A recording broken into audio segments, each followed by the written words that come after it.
Hi everyone, I'm Emily, and I'm so excited to be here with these amazing ladies to share some fun stories and insights from our kitchens and beyond. Thanks for joining us! So, I recently had quite an adventure in the kitchen when I realized I was out of teriyaki sauce while preparing a dish. I was making teriyaki chicken, which is one of my family's favorites. I was hosting a small dinner for some friends to showcase local ingredients from RCSA.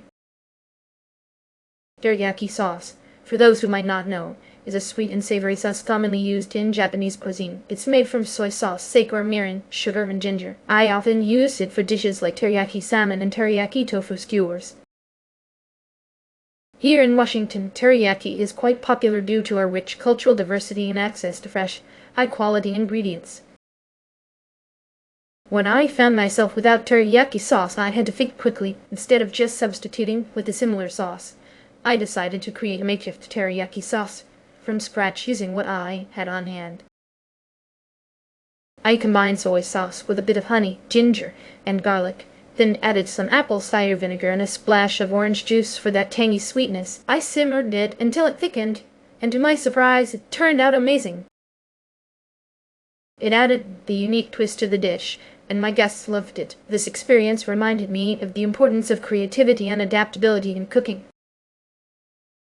Emily, that sounds incredible. I love how you turn a potential setback into an opportunity for creativity. Your makeshift teriyaki sauce must have added such a personal touch to the dish. I often find myself in similar situations in New York, where experimenting with flavors can lead to some delightful surprises.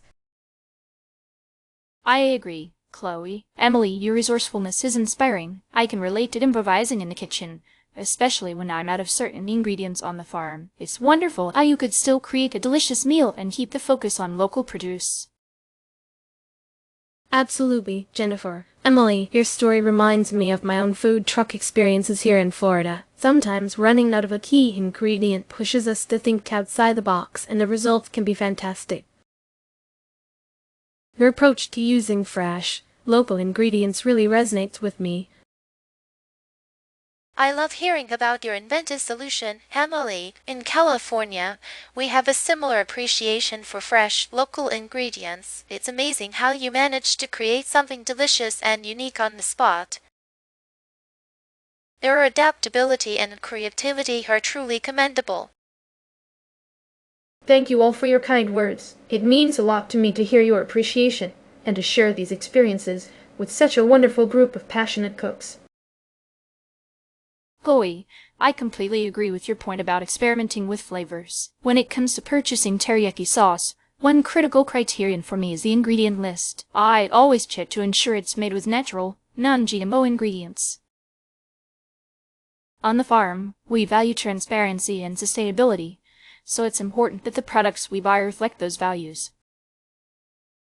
Absolutely, Jennifer. I always look at the sodium content when buying teriyaki sauce. Here in Florida, we enjoy bold flavors, but it's crucial to find a balance without overwhelming the dish with too much salt.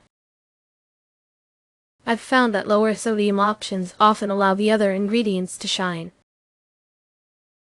I couldn't agree more, Maya. Another important criterion for me is the sweetness level. In California, we love a good balance of flavors, and some teriyaki sauces can be overly sweet. I prefer ones that use natural sweeteners like honey or agave, which add depth without being too sugary.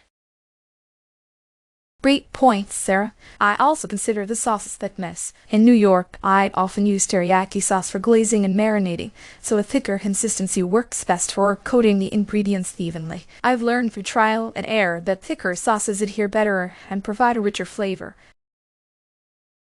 All excellent criteria. For me, the versatility of the sauce is key. I love a teriyaki sauce that can be used for a variety of dishes, from stir-fries to marinades. It's amazing how one versatile product can elevate so many different meals.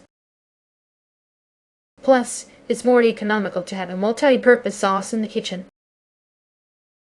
In New York, one alternative I often use is hoisin.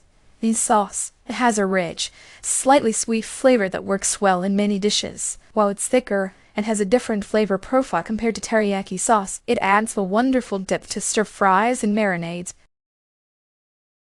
It's great for experimenting with Asia-inspired dishes. That's a great choice, Chloe. On the farm, I sometimes use a homemade soy-ginger sauce as an alternative. It's not as sweet as teriyaki, but offers a fresh and zesty flavor that pairs well with vegetables and proteins. It's a fantastic way to highlight the freshness of our produce. I often turn to a citrus-soy glaze when I'm out of teriyaki sauce. It's common here in Florida to incorporate fresh citrus into our cooking. The combination of soy sauce, orange juice, and a bit of honey creates a bright and flavorful glaze that complements seafood wonderfully. I like to use balsamic reduction as a substitute. In California, we have access to amazing balsamic vinegars, and reducing them with a touch of brown sugar and garlic creates a rich, tangy sauce. It's different from teriyaki, but equally delicious, especially on grilled vegetables and meats. Those are all fantastic alternatives. In Washington, I sometimes use a plum sauce. It's sweet and tangy, similar to teriyaki, but with a fruitier note. It's especially good on poultry and gives a unique twist to traditional dishes. It's always fun to explore different flavors and see how they can transform a meal. To wrap up our conversation, we've discussed a lot about teriyaki sauce today. Jennifer talked about the importance of natural, non-GMO ingredients. Maya highlighted the need to check sodium content. Sarah emphasized the balance of sweetness. Chloe discussed the significance of sauce thickness, and I mentioned the versatility of the sauce. We also explored some great alternatives to teriyaki sauce. Thank you all for your wonderful insights and experiences. It's been a pleasure discussing our love for cooking and sharing our tips with everyone. Thanks so much for joining us today. We hope you enjoyed our conversation and picked up some useful tips. Until next time, happy cooking.